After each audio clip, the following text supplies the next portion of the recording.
You've seen where agents leave the business for whatever reason. Some agents come in and leave as fast as they come. Other agents have been here for a little while and they get ran out of the business. So we're going to talk about some of those pitfalls. Welcome to the Final Expense Sales Academy, the hub for mastering the art of final expense life insurance sales. If you're looking to become a pro in the final expense industry, you're in the right place. My name is Kyle Williams, and I'm your host to go through the ins and outs of the final expense business, from tips to tricks to industry insights. We cover everything you need to close deals with confidence, provide true value to your clients, and become a better insurance agent. So hit that subscribe button. Let's get started on elevating your sales game one video at a time.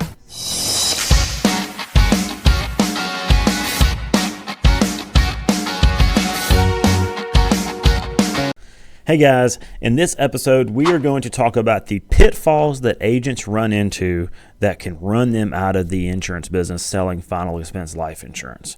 So if you're like me and you've been in the business long enough to take a couple breaths, you've seen where agents leave the business for whatever reason. Some agents come in and leave as fast as they come. Other agents have been here for a little while and they get ran out of the business. So we're going to talk about some of those pitfalls that specifically target the agents who've been in the business, came in, had some success, and then something happened. So we're going to talk about some of the pitfalls that causes these agents to leave the business. Agents typically come in when they first come into the business, and they do exactly what they're taught to do because they simply don't know any better.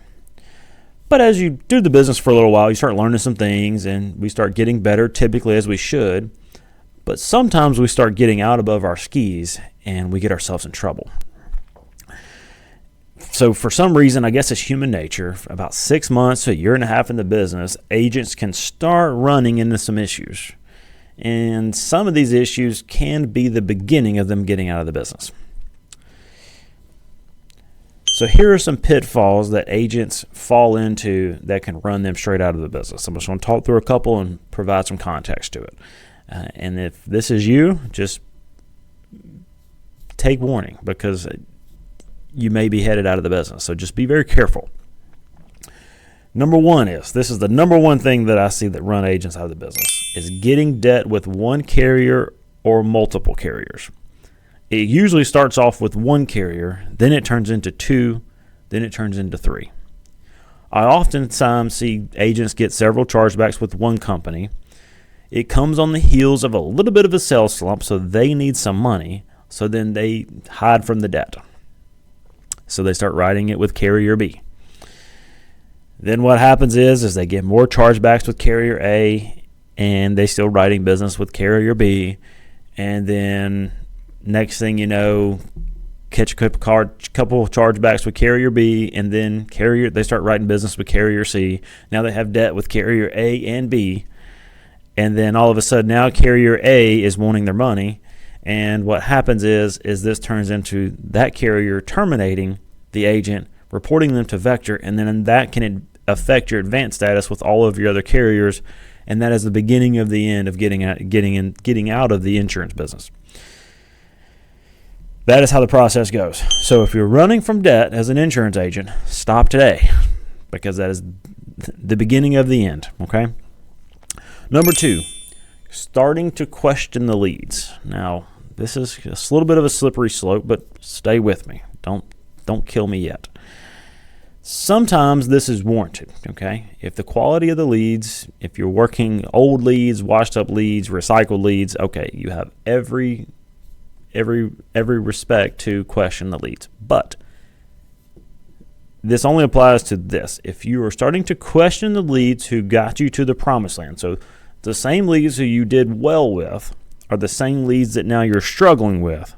If nothing has changed, which more than likely it hasn't, that is where you can start getting yourself in trouble.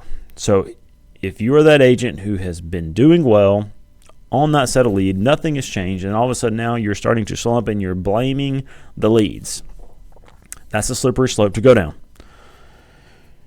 Remember, a lead is simply just a name, an address, and a phone number.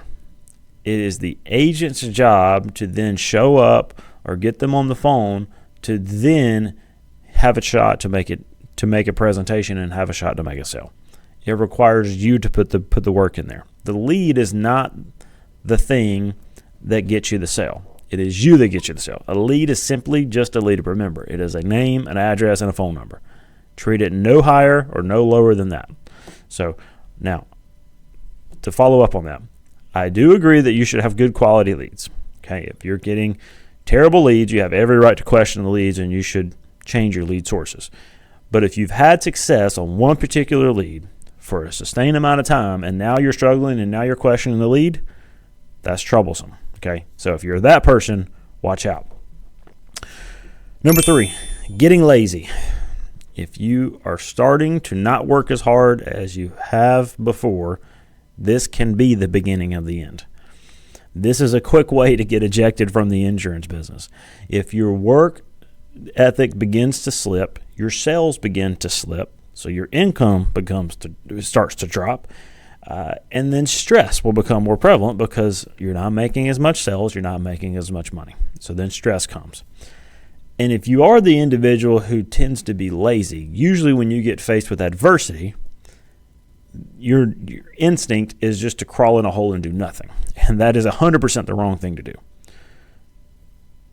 The thing to do is to put the pedal to the metal, back on the gas pedal, and let's get out of this, and you work harder than anybody else around you.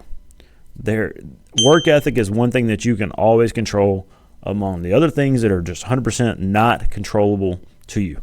You can always control your work ethic. So avoid getting lazy.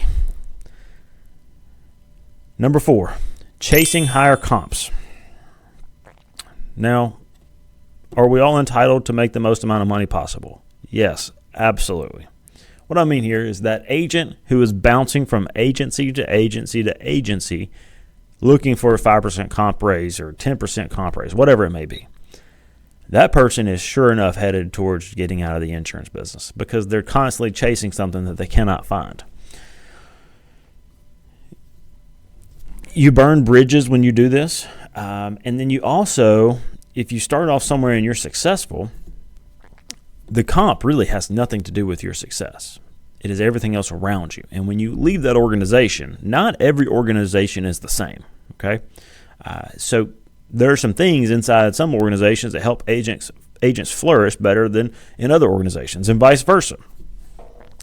So before you try to make a jump to another agency, you should consider the things that have made you successful up to this point. So does that agency have that? Will that agency provide that? Because at the end of the day, you can have a 300% comp percentage, which is not true. I'm just using this as an example, which would be the highest rate on the market. And if you don't sell anything, you make the same amount of money as somebody who's on a 5% comp. In fact, that person on 5% is going to make more money than you. So be very careful on chasing higher comps because that can sure enough be the surefire way to run you out of the business because you could end up in a situation where you burned a bunch of bridges, you're stuck in agencies that simply do not produce the things that made you successful to begin with. So to follow up in summary, the things that can start the pitfalls to get you out of the business is getting debt with multiple carriers, questioning the leads, getting lazy, and chasing higher comps. Now, these are just some of them, but these are some of the big ones. So if you're an agent watching this, safeguard yourself to make sure that you're not falling into one of these pitfalls because you'll start hitting the exit to the eject button to get out of the business. We don't want that to happen. Now, if you're a manager, your job is to manage your people. So if you see one of your agents falling into one of these pits, it is your job to start working on them to pull them out of the pit so that way you don't lose your agent. That is your job. So I hope you received something valuable here. If you have any questions, comment below. If you received something valuable here, share it with your friends, share it on social media. Be sure to subscribe so that way you catch our latest content, and we'll see you in the next episode.